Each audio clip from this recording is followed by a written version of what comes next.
The emergency klaxons echoed through the halls of the Galactic Defense Academy, their rhythmic wail sending every cadet scrambling to their stations. Jennifer sprinted down the corridor, her boots thundering against the polished steel floor as she made her way to the armory. Behind her, Alex matched her pace, his face grim with determination.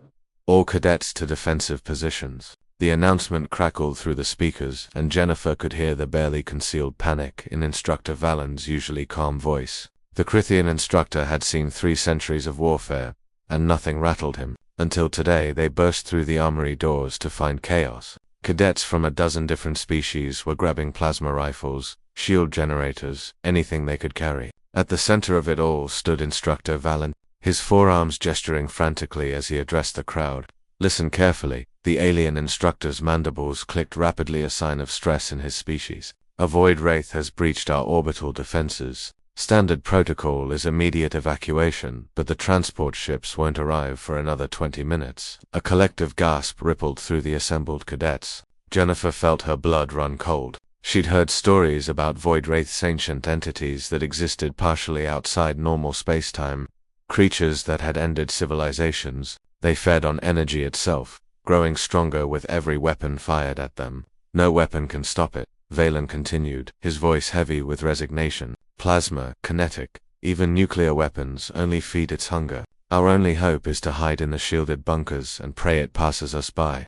The cadets began to disperse, fear evident in their movements, but Jennifer remained frozen, her eyes locked on the weapons rack. Specifically, on a section that most of the alien cadets had ignored entirely, the human armory. Alex noticed her stare. Jen, what are you thinking? The void wraith feeds on energy, she said slowly, her mind racing. Every weapon they've ever used against it has been energy-based, or converts mass to energy on impact. So what if we use something that doesn't? Jennifer moved toward the human weapons section, her hand reaching for an ancient-looking rifle. It was a ballistic weapon, a relic from Earth's pre-spaceflight era that humans insisted on keeping in the curriculum. Most aliens found them primitive, amusing curiosities from a savage past. Alex's eyes widened with understanding.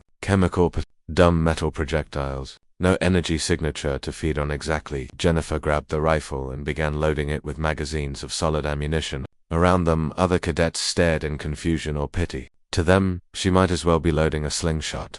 Instructor Valen's translator caught their conversation. He turned, all 4 arms crossing over his chest. Cadet Jennifer, that weapon is obsolete. The void wraith's hide is harder than any known material. Your bullets will bounce off like rain on stone.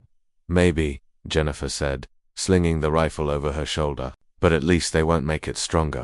This is foolishness. You'll die for nothing. Jennifer met his gaze steadily. Humans have a saying, Instructor, if you're going to go down swinging. Alex grabbed a rifle of his own, along with a bandolier of grenades, not the energy-based ones, but old-fashioned explosives that relied on chemical reactions. She's not going alone.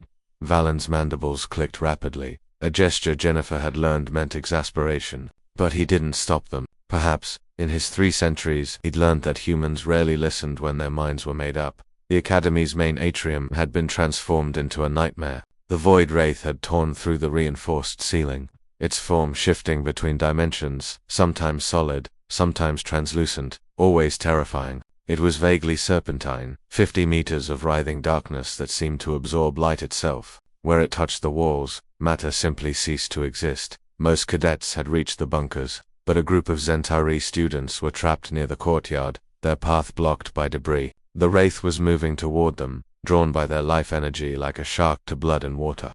We need to draw it away, Jennifer said, positioning herself behind a pillar. On 3, Alex nodded, priming one of his grenades. On 3, 1.2.3. The old-fashioned explosives detonated near the wraith's form, and for a moment, nothing happened. Then something unprecedented occurred. The creature recoiled. The chemical explosion had produced no energy for it to feed on, and the concussive force had actually hurt it. The void wraith turned, its eyeless head swiveling toward the source of this new, confusing pain.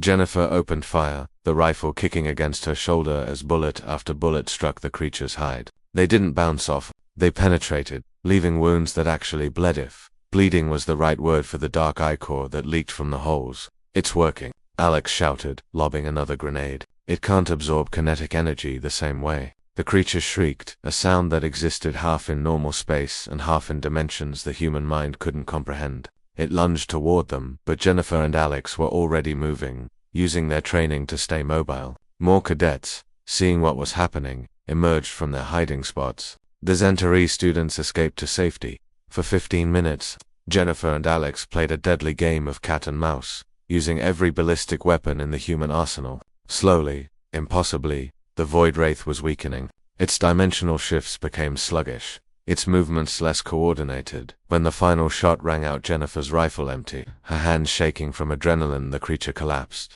It didn't die dramatically. It simply stopped existing, folding back into whatever dimension had spawned it. The silence that followed was deafening. Instructor. Valen approached them slowly, his translator struggling to process the Crithian words for what he was feeling. Finally, he simply said, "In 300 years, I have never seen a Void Wraith defeated. The Galactic Council said it was impossible." Jennifer lowered her rifle, a tired smile crossing her face. "Instructor, humans have made a career out of doing impossible things. We just forgot that sometimes the oldest solutions are the best ones." Alex slung an arm around her shoulders. "Besides, someone wise once told me when everyone says something can't be done, they usually mean it can't be done their way." As the transport ships finally arrived and medical teams rushed in, word of what had happened began to spread. Two human cadets, with nothing but chemical weapons and sheer audacity, had done what advanced civilizations had declared impossible. In the days that followed, military strategists across the galaxy would re-evaluate their arsenals. Ancient ballistic weapons, once considered museum pieces, would be studied with new respect, and the story of Jennifer and Alex would become a cornerstone of HFY legend, proof that sometimes the best way forward is to look back, and that human stubbornness, more than any technology, was their greatest weapon. Because humans didn't just survive the impossible, they loaded their guns and faced it head-on anyway.